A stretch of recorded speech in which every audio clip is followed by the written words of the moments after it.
Mga ka-express, ngayong araw pag-uusapan natin ang nakakaindak na balitang kinatatakutan ng Australia, ang bagong taktika ni Coach Tim Cohn para sa Gilas Pilipinas sa FIBA World Cup Asia Qualifiers. Hindi biro ang inilatag na plano ng ating coaching staff.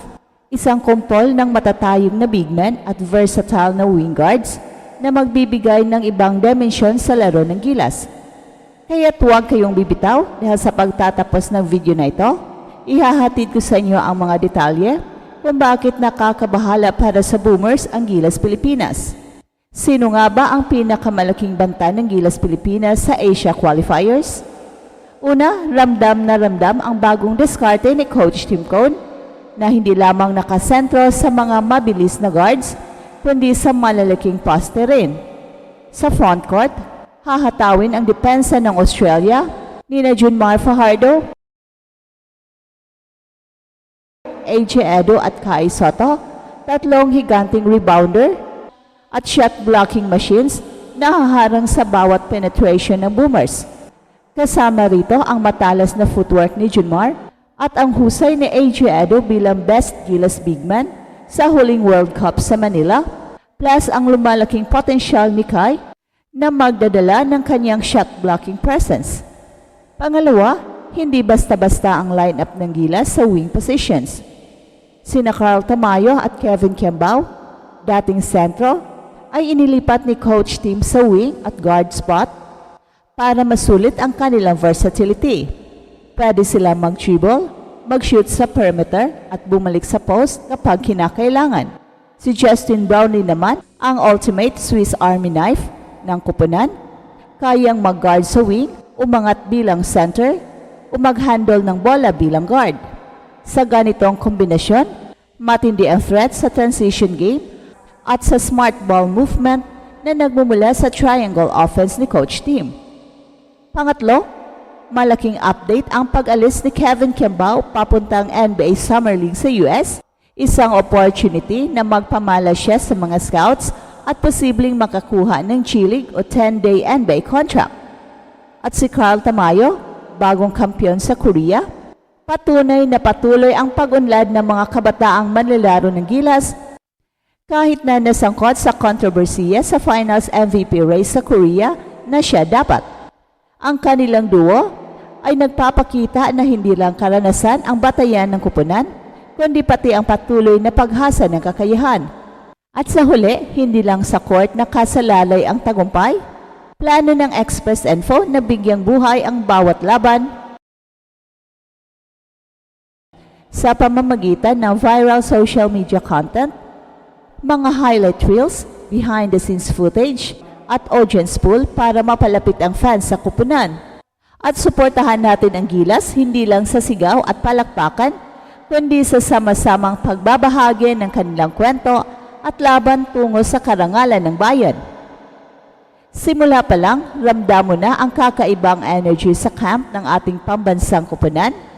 Ipinakita agad ni Coach Tim ang kanyang trademark playbook na puno ng variation at malakas na presence sa ilalim ng basket. Sa umpisa pa lang, pinag-uusapan na ang presensya ni Kai Sotto, AJ Edo at Junmar Fajardo sa frontcourt. Para sa karamihan, nadala tayo noon sa mentalidad na maliit lang ang lineup ng Gilas. Pero ngayon, pabor sa atin ang mga malalaking katawan na kayang pumigil at sumabog sa depensa at opensa.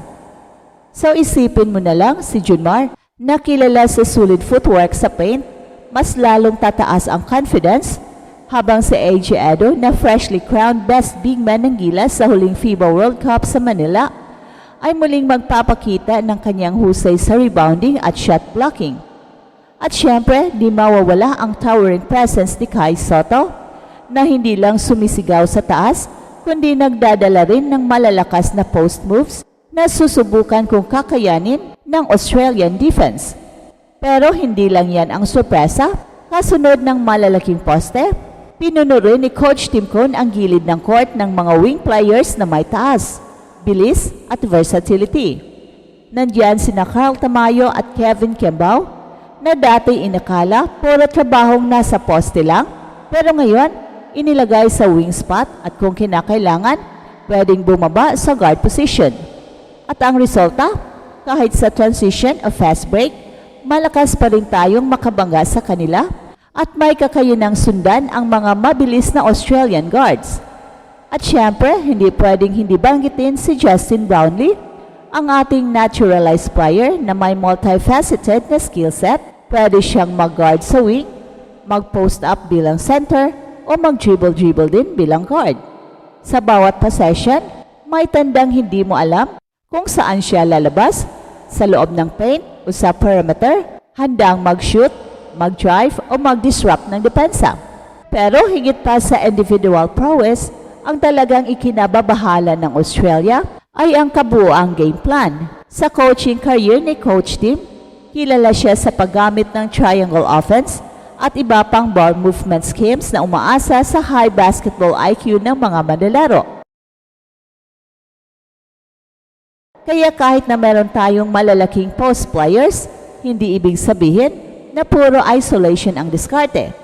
Meron tayong off-ball cuts at kick-out sa perimeter na magpapalito sa mismong Australian scouting reports. Kapag sa huli, nakakonekta ang linya sa guard, wing at big man, makakabuo tayo ng isang fluid at unpredictable na opensa, isang bagay na nakakabingi sa mga kalaban dahil hindi nila alam kung sino ang puputok sa opensa. Kaya tara't balik tayo sa Australia.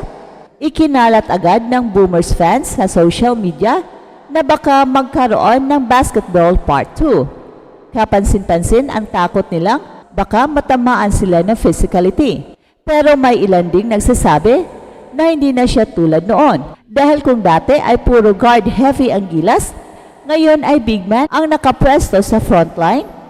Ang totoo, hindi na nila mapaghandaan ang pagbabago sa lineup, isang classic na halimbawa ng pag-adapt ng isang koponan sa modern international basketball kung saan ang height at versatility ang dala-dalang susi sa tagumpay. Habang papalapit ang laro, isang malaking update rin ang ikinagulat ng fans. Si Kevin Kembao ay nasa US na para subukan ang NBA Summer League. Well, hindi biro ito. Pumasa si Kevin sa hamon ng mga scouts sa US na sinasabing malaki ang potensyal niyang maging unang Pilipino na two-way guard na may NBA contract. At kung maganda ang pagpapakita niya sa Summer League, malaki ang chance niyang makuha ang isang NBA G League contract o maging 10-day call-up. Sa huli, mga ka-express, ayan ang plano ng Gilas Pilipinas na siguradong gigilawin ang Australia. Kaya huwag kalimutang mag-subscribe sa Express Info, i-click ang notification bell, at samahan kami sa aming mga reaksyon sa mga laban. Kita-kits ka-express sa susunod na update.